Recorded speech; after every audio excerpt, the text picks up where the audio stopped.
Dr. Amanda Price floated through the research lab of the starship Nexus Dawn, checking her equipment one more time.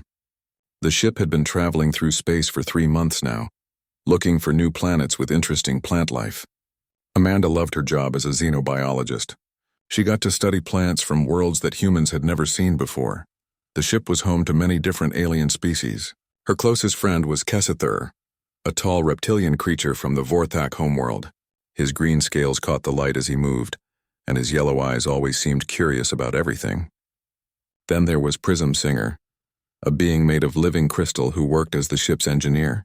When Prism Singer talked, their voice sounded like wind chimes in a gentle breeze. Amanda was organizing her plant samples when Kessithur slithered into the lab. His forked tongue flicked out to taste the air, which was how his people gathered information about their surroundings. "Amanda, friend," he said in his careful way of speaking. "The captain wants all science officers on the bridge. We have found something interesting in the old databases." Amanda followed Kessithur through the curved corridors of the ship. The Nexus Dawn was built by the Galactic Council, so it was designed to be comfortable for many different species. The walls glowed with soft blue light, and the air was kept at a temperature that worked for most of the crew. On the bridge, Captain Zara stood looking at a large screen. She was a Centaurian, with 4 arms and silver skin that seemed to shimmer. Her people were known throughout the galaxy for being fair and wise leaders. "Ah, Dr. Price," the captain said when she saw Amanda. "Perfect timing. Show her what we found, navigation officer." Kessithur moved to his station and pressed several buttons with his long fingers. The main screen changed to show an old database entry. The text was written in the ancient Archeon language, but the ship's computer translated it into Federation standard. Amanda read the entry and felt her blood turn cold. The document was marked with the highest danger warning she had ever seen. It talked about a planet called Earth, located in what humans called the Sol system.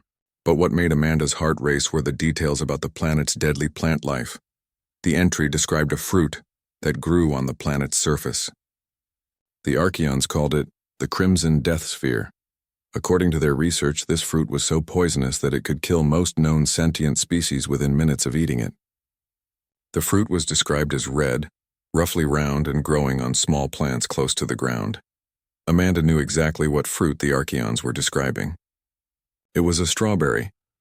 "The most interesting part," said Prism Singer, their crystal body chiming softly as they spoke, "is that the planet's dominant species somehow survived, despite having these death fruits covering their world." The Archeons classified the entire planet as uninhabitable. Captain Zara nodded gravely. The Archeon Empire marked this world as forbidden. No ship was allowed to go there. They believed that any species tough enough to live with such deadly plants must be incredibly dangerous. Amanda tried to keep her face calm, but inside she was amazed. The ancient Archeons had been terrified of strawberries. Sweet, harmless strawberries that human children ate as snacks. "What happened to the Archeon Empire?" asked Dr. Vex, the ship's medical officer. He was a small, blue-skinned being with large black eyes. "They disappeared about 2,000 years ago," Captain Zara replied. "No one knows why. But their databases are still some of the most complete records we have of dangerous worlds." Kessithur's tongue flicked out again. "Captain, I have more interesting news. According to recent Galactic Council records, the species from this Earth planet has recently joined the galactic community. They call themselves humans." The bridge fell silent. Amanda could hear the soft hum of the ship's engines and the gentle sound of Prism Singer's crystalline body vibrating. "They survived," whispered Dr. Vex. "A species that lives on a world covered with deadly poison fruits has joined the, galaxy." Captain Zara walked around the bridge, her forearms clasped behind her back. Amanda could see that she was thinking hard.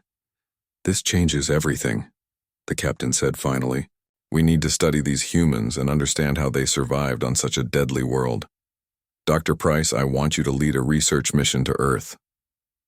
Amanda's heart started beating faster. She was going home, but none of her crewmates knew that Earth was her home planet. When she had joined the Galactic Research Council 5 years ago, she had used false documents that said she came from a human colony world. She had wanted to explore the galaxy and study alien plants, not explain human biology to curious aliens. "I accept the mission, Captain," Amanda said, trying to sound professional. "Good," Captain Zara replied. but we must be extremely careful. If the Archeons were right about this world being dangerous, we cannot take any risks. We will observe from orbit first. Kessither looked at the screen again, his yellow eyes reflecting the light. The database says the death fruits are everywhere on the planet. How did the humans survive? Perhaps they developed immunity over thousands of years, suggested Dr. Vex. Or maybe they found ways to avoid the poisonous plants. Prism Singer chimed softly. Or they are simply tougher than any species the galaxy has ever encountered. Amanda listened to her friends discuss humans like they were some kind of super warriors. She wanted to laugh, but she also felt a strange pride. Her people had impressed the galaxy without even trying. Set course for the Sol system, Captain Zara ordered. We are going to solve the mystery of the deadly Earth fruit and the humans who survived it. As the ship turned toward Earth, Amanda went back to her lab. She looked at her plant samples from other worlds and thought about the gardens back home. Her mother grew strawberries in their backyard. Her little nephew loved to pick them and eat them while they were still warm from the sun. The galaxy was about to meet humanity, and they had no idea what they were in for. Amanda smiled to herself. This was going to be very interesting. She just hoped she could keep her secret long enough to help both sides understand each other. The fate of human-alien relations might depend on how well she could explain why humans ate strawberries for breakfast. The Nexus Dawn arrived at Earth after a week of faster-than-light travel. Amanda stood on the bridge looking at her home planet through the main screen. The blue and green world looked so peaceful and beautiful. White clouds drifted across the surface, and she could see the familiar shapes of the continents. Incredible, whispered Dr. Vex. It looks so normal. Where are the warning signs? The dangerous radiation? The poisonous atmosphere? Captain Zara was studying the sensor readings. The atmosphere is actually quite pleasant. High oxygen content, but nothing dangerous. Temperature ranges seem comfortable for most species. Perhaps the danger is hidden, suggested Kessler. The death fruits might release toxins into the air. Amanda had to bite her tongue to keep from smiling. Her crewmates were looking at Earth like it was a bomb ready to explode. Captain, Amanda said carefully, I volunteer to make first contact with the humans. As a botanist, I can investigate these dangerous plants safely. Captain Zara looked at her with concern. Are you sure, Dr. Price? The Archeon records suggest this world is extremely dangerous. I will take all necessary precautions, Amanda replied.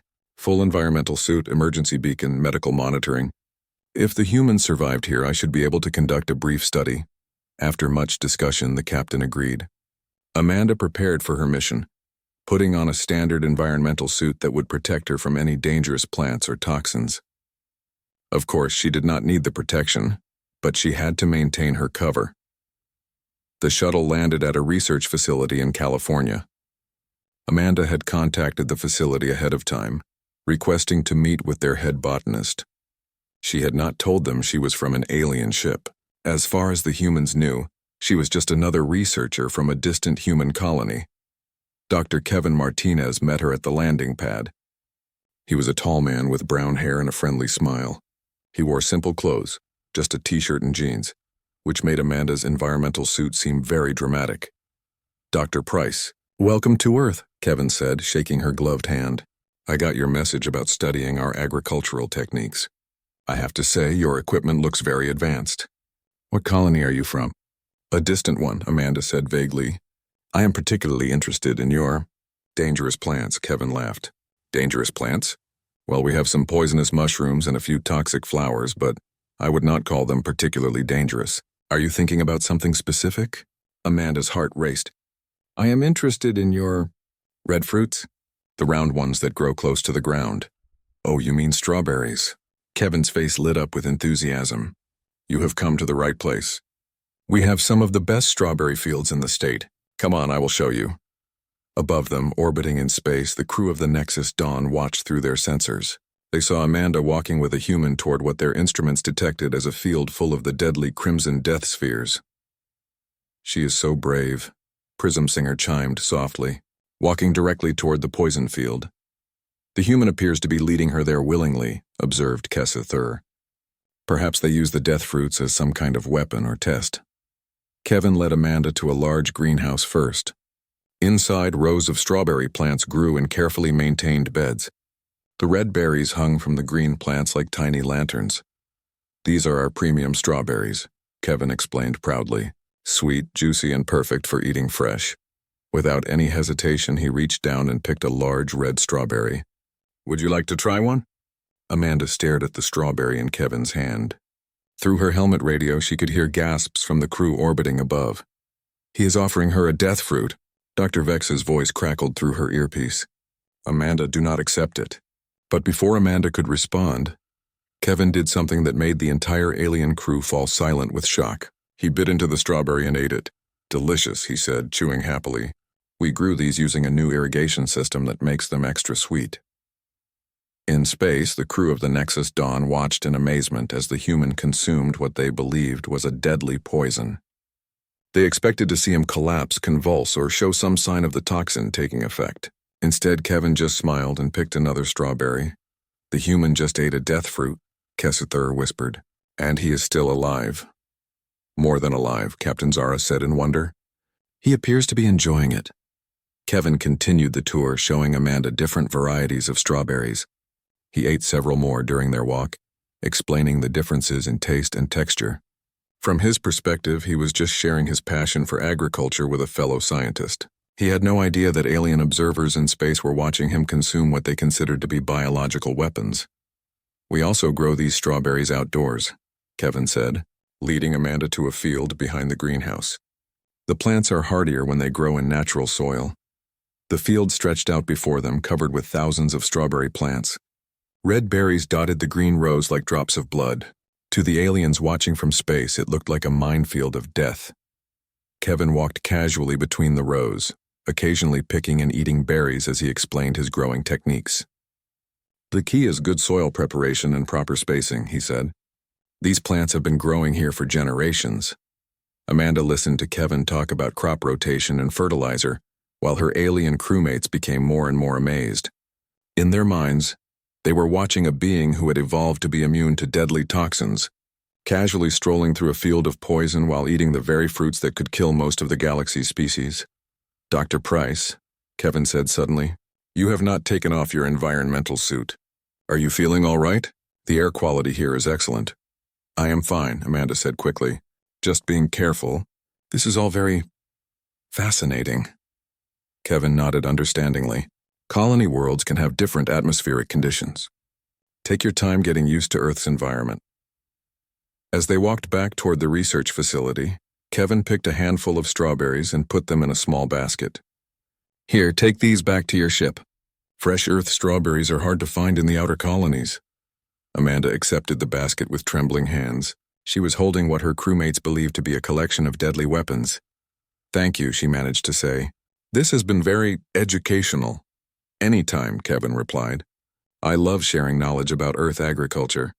If you have any more questions about our farming techniques, just let me know. I could talk about strawberries all day. As Amanda returned to her shuttle carrying the basket of strawberries, the crew of the Nexus Dawn prepared for her return. They had just witnessed something impossible, a human being who ate deadly poison fruits like they were candy. The galaxy was about to learn that humans were far more dangerous than anyone had imagined. And it all started with a simple strawberry. Amanda returned to the Nexus Dawn carrying Kevin's gift of fresh strawberries. The crew gathered in the main conference room to hear her report. She sat at the head of the table, still wearing her environmental suit, with a small basket of strawberries placed carefully in front of her. The human gave these to me, Amanda said, pointing to the red fruits. He called them a gift from Earth. The alien crew stared at the strawberries like they were looking at live grenades. Prism Singer's crystalline body dimmed with worry, while Dr. Vex backed away from the table. He gave you death fruits as a gift? Kessither asked, his voice full of amazement. What kind of message was he trying to send? Captain Zara leaned forward, studying the strawberries carefully. Perhaps it was a test. The humans might be checking to see if we are strong enough to handle their deadly environment, or maybe it was a threat, suggested Dr. Vex. A way of showing us what they are capable of. Amanda felt terrible about the misunderstanding, but she could not reveal the truth without exposing herself. The human seemed very friendly, she said carefully. He ate several of these fruits while we talked. Incredible, whispered Prism Singer. A species that has evolved to eat poison as food. No wonder the Archeons were afraid of them. Over the next few days, word of Amanda's encounter spread through the galactic communication networks. Other alien ships in the area requested permission to observe Earth from a safe distance. The story grew more dramatic with each telling. Meanwhile, Dr. Kevin Martinez had been busy preparing for what he believed was an important agricultural conference. The Galactic Council had contacted Earth's government, requesting a formal first contact ceremony. Kevin had been chosen to represent Earth's agricultural achievements. He spent hours preparing presentations about sustainable farming, crop rotation, and soil management. He even prepared sample bags of different Earth foods to share with the alien visitors. He had no idea that the aliens were coming specifically to learn about what they considered biological warfare. The day of the ceremony arrived. A shuttle from the Nexus Dawn landed at the same California research facility. This time, the entire alien delegation came down to meet the humans officially. Kevin waited on the landing pad with several other Earth scientists and government officials. He wore his best suit and carried a large basket filled with fresh fruits and vegetables from his research farm. He was excited to share Earth's agricultural knowledge with beings from other worlds. The alien delegation emerged from their shuttle wearing full environmental suits. Captain Zara led the group, followed by Kessathur, Dr. Vex, and Prism Singer. Amanda came last, still pretending to be just another alien researcher. "Welcome to Earth," said Director Johnson, the head of the research facility. "We are honored by your visit." Captain Zara spoke through her suit's translator. "We come in peace, seeking to understand your remarkable world and its people." Kevin stepped forward with his basket of food. "As Earth's representative for agricultural sciences, I have prepared some samples of our finest produce for you to try." The aliens froze. Through their sensors, they could see that Kevin's basket contained not just strawberries but other fruits and vegetables that their databases flagged as potentially dangerous. There were apples, oranges, carrots, and even some chocolate chip cookies that Kevin's wife had made specially for the occasion. "He is offering us their weapons," Dr. Vex whispered through the radio channel. "This must be some kind of ritual," Kessathur replied, "a test of courage or strength." Captain Zara knew that refusing the gift might be seen as an insult. Diplomatic relations between species often depended on accepting cultural offerings, even dangerous ones. "We are honored by your gift," she said formally. "However, our species have different dietary requirements. Perhaps one of us could sample your offerings to show our appreciation?" Kevin smiled broadly. "Of course. I completely understand. Different worlds, different digestive systems. But these strawberries are really special. They are the sweetest we have ever grown." Kessathur, who had served as a military officer before becoming a navigator, decided that this was his moment to prove his species' courage. He had survived battles against space pirates and navigated through asteroid fields. He could handle one small Earth fruit. "I will accept the honor of tasting your gift," Kessathur announced, stepping forward. Kevin beamed with pride and selected the largest, reddest strawberry from his basket. "This is perfect," he said, holding it out to Kessathur. "Fresh picked this morning." The other aliens watched in terror as Kessathur reached out with a gloved hand and accepted the strawberry. His environmental suit had emergency feeding ports that could allow him to consume small amounts of food while maintaining protection. "For the honor of the Vorthak people," Kessathur said solemnly, and bit into the strawberry. The effect was immediate and dramatic. Kessathur's reptilian nervous system was not designed to handle the natural sugars and organic compounds in the strawberry. Within seconds, he began to sway on his feet. His yellow eyes rolled back and strange colors began flashing across his green scales. "Kessathur," Amanda shouted, forgetting to maintain her cover. The Vorthak navigator began making strange hissing sounds and moving in slow, unsteady circles. To his alien crewmates, it looked like the death fruit was slowly killing him. To Kevin, it looked like an allergic reaction. "Oh no," Kevin said, dropping his basket and rushing forward. "He must be allergic. Does anyone have medical supplies?" Dr. Vex immediately pulled out an alien medical scanner and began taking readings. The device showed that Kessathur's vital signs were erratic, but not fatal. His body was simply reacting to compounds that were harmless to humans but intoxicating to his species. "He is hallucinating," Dr. Vex reported. "The toxin is affecting his nervous system." Kessathur continued to move in slow circles, his tongue flicking out constantly as he tried to process the overwhelming sensory experience. In his mind, he was seeing beautiful colors and hearing music that seemed to come from the earth itself. "I can see the fruit's power," he mumbled through his translator. "It shows me visions of this world's strength." The other aliens interpreted this as Kesethur barely surviving humanity's test of worthiness. They watched in awe as their friend experienced what they believed was a near-death encounter with human biological warfare. Kevin, meanwhile, was frantically trying to help. "I am so sorry," he said. "I should have asked about allergies first. Is there anything I can do?" Captain Zara looked at Kevin with new respect. Even after demonstrating the deadly power of his world's weapons, the human was showing concern for his victim. This was clearly a species that combined incredible strength with surprising compassion. "Your friend will recover," Dr. Vex assured Kevin. "This appears to be a mild reaction." As Kesethur slowly regained his balance, still seeing faint colors at the edges of his vision, the alien delegation realized they were dealing with beings far more dangerous than they had imagined. These humans casually consumed substances that could incapacitate trained military officers. "We thank you for this enlightening demonstration," Captain Zara said carefully. "Your world's fruits are truly remarkable." Kevin nodded, still worried about Kesethur. "I will make sure to include allergy warnings in any future food exchanges. We want our galactic neighbors to be safe." As the ceremony concluded and the aliens returned to their ship, word of the strawberry incident began spreading through galactic channels. The story would grow with each telling, until humans became known throughout the galaxy as the species that used biological weapons as party snacks. And Kevin Martinez, the friendly botanist from California, would unknowingly become one of the most feared beings in the galaxy. 3 weeks after the strawberry incident, Amanda found herself in an impossible situation. Reports about the encounter had spread through the galaxy faster than she could have imagined. Every day brought new alien ships to Earth's solar system, all wanting to observe the mysterious humans from a safe distance.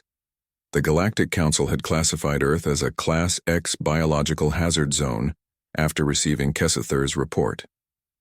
The Vorthak navigator, still experiencing occasional colorful dreams from his strawberry encounter, had described humans as beings who consume battle toxins for pleasure. Amanda sat in her quarters aboard the Nexus Dawn, reading the latest reports from Galactic Intelligence Services. Each report made humans sound more dangerous than the last. One claimed that humans used crimson death spheres as training tools for their children. Another suggested that human agriculture was actually a form of biological weapons manufacturing. She decided it was time to tell Kevin the truth about what was happening. Using the ship's communication system, she contacted the research facility where Kevin worked. "Dr. Martinez," she said when his face appeared on her screen. "We need to talk. There has been a significant misunderstanding." Kevin looked confused but concerned. "Is everything all right, Dr. Price? How is your friend who had the allergic reaction?" "That is what I need to explain," Amanda said carefully. "Kevin, what I'm about to tell you might sound unbelievable, but your strawberries have accidentally started an interstellar incident." Over the next hour, Amanda explained everything. She told Kevin about the ancient Archeon database, about how aliens throughout the galaxy were terrified of strawberries, and about how humans were now considered the most dangerous species in known space. Kevin listened in stunned silence. When Amanda finished her explanation, he sat quietly for several minutes. "So you're telling me," Kevin said slowly, "that strawberries are deadly to most alien species?"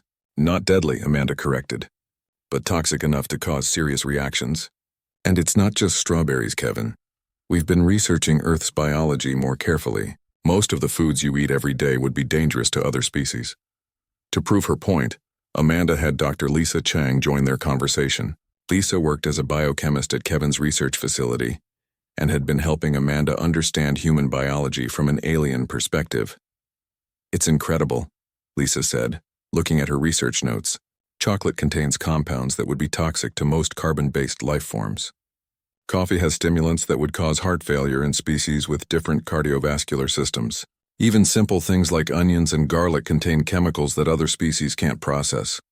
Kevin shook his head in amazement. "But these are just normal foods. My kids eat chocolate chips for breakfast." "That's exactly the problem," Amanda explained. "To aliens, it looks like human children casually consume what other species consider poison. The galaxy thinks you're a race of super warriors who evolved to eat toxins. Meanwhile, Dr. Lisa Chang had been conducting experiments to understand human biology better. She had accidentally discovered something that made the situation even more complicated. "Amanda," Lisa said, "I need to show you something." She held up her hand, which had a small bandage on one finger. "I cut myself while working in the lab yesterday. Just a small accident with a glass beaker."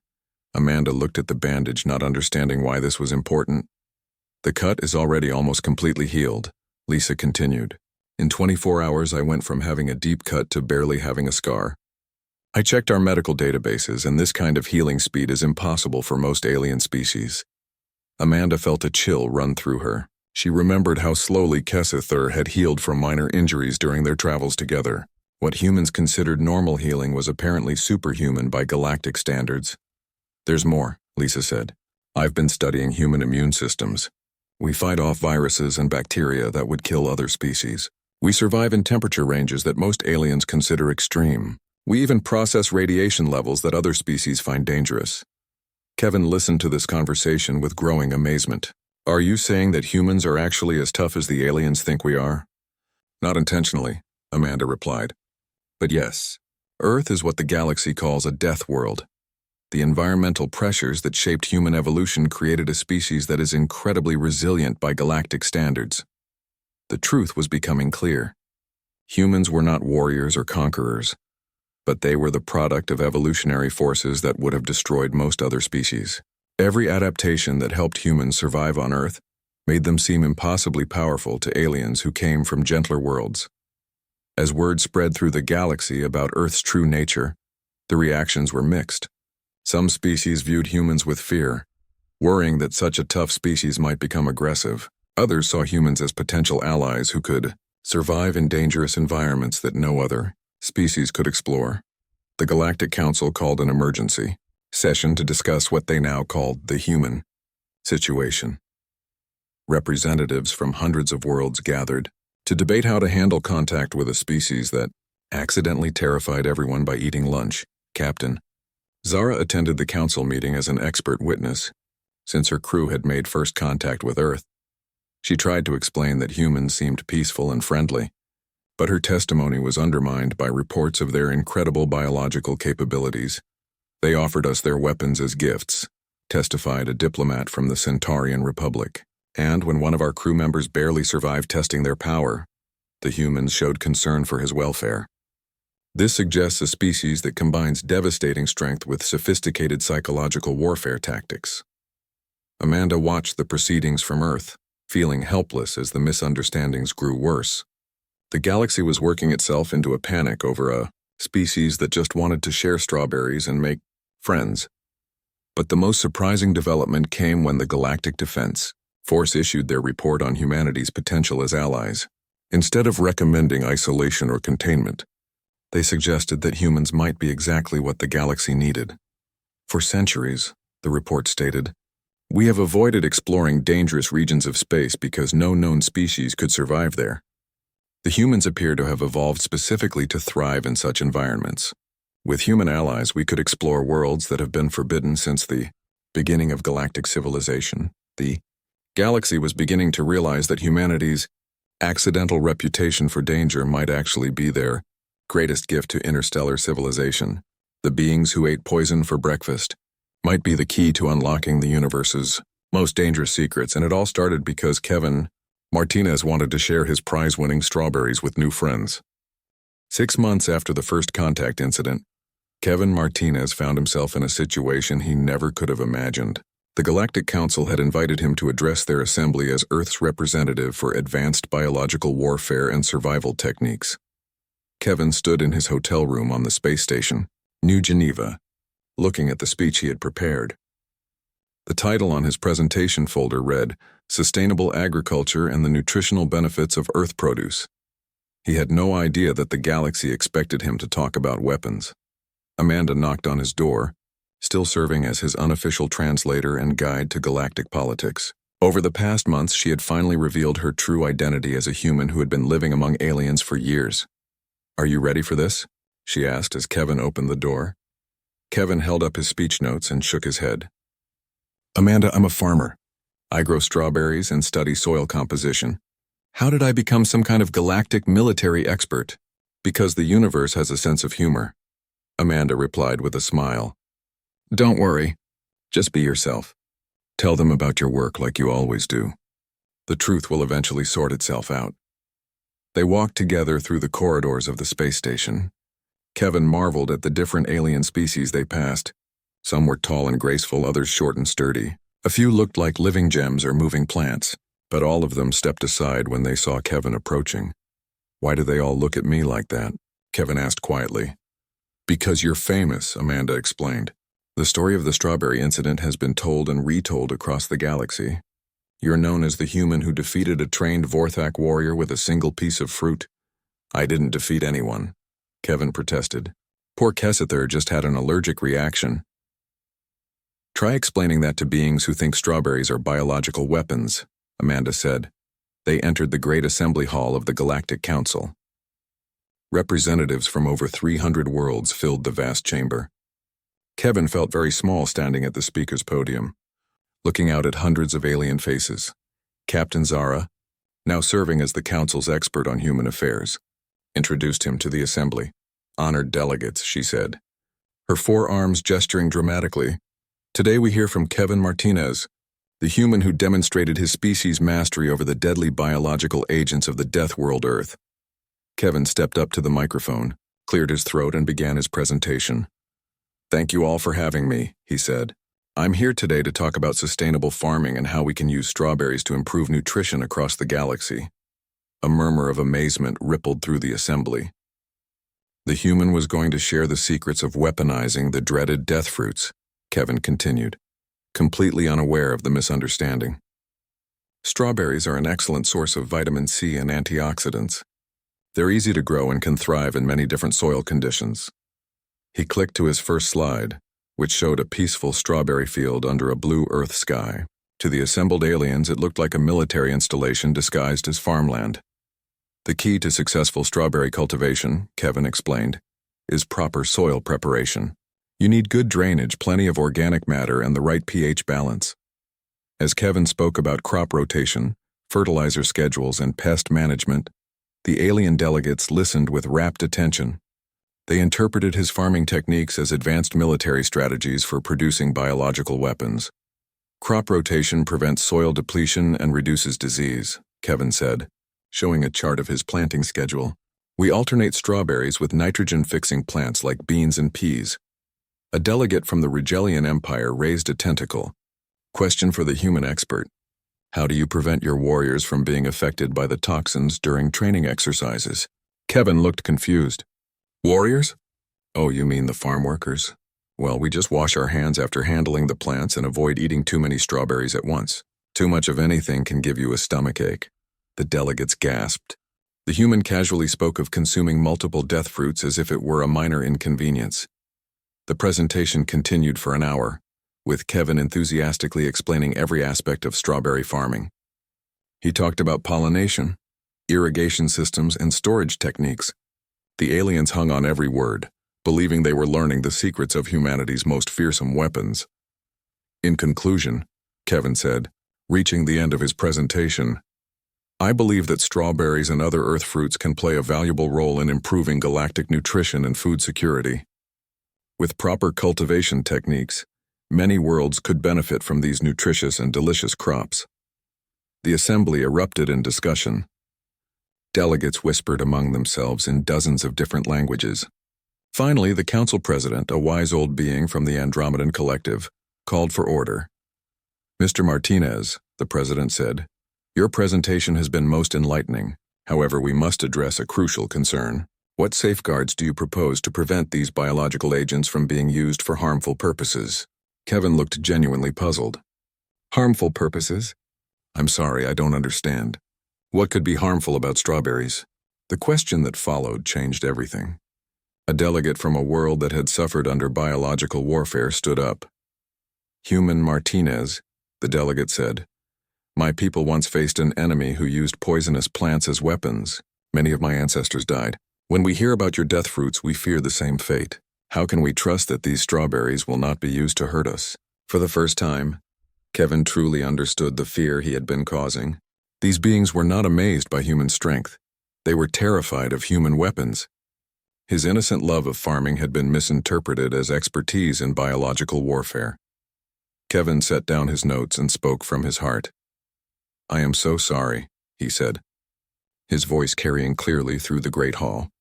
"I never meant to frighten anyone. Strawberries are not weapons where I come from. They are food that we share with our friends and families. My children pick them from our garden and eat them as snacks. My wife makes them into jam and pies." He paused, looking out at the sea of alien faces. "I understand now that what is safe for humans might be dangerous for your people. But I want you to know that humans do not think of food as weapons. We think of food as a way to bring people together, to show care and friendship." The hall fell silent. Then slowly, Kessathur stood up from the observer section. The Vorthak navigator had recovered completely from his strawberry experience, though he still occasionally saw pretty colors when he closed his eyes.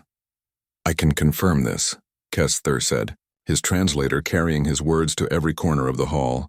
"The human Kevin Martinez offered me the death fruit not as a challenge or threat, but as a gesture of friendship. When I was affected by the toxin, he showed genuine concern for my welfare." Captain Zara also stood. "In all my dealings with humans, they have shown only kindness and curiosity. They are dangerous only because their world made them strong, not because they choose to be aggressive." The council president nodded thoughtfully. "Then perhaps the question is not how to protect ourselves from humans, but how to work with them safely." Over the following hours, the Galactic Council reached a historic decision. Rather than isolating Earth or treating humans as a threat, they would welcome humanity into the galactic community, with full membership and special status. Earth would become the galaxy's partner for exploring dangerous worlds and hostile environments. Human resilience, combined with alien technology and wisdom, would open new frontiers that no species could explore alone. A year later, Kevin returned to his strawberry fields on Earth, but now his farm was part of a galactic research project. Alien scientists worked alongside human researchers to develop food crops that could be safely enjoyed by multiple species. The strawberry fields were still there, still producing sweet red berries.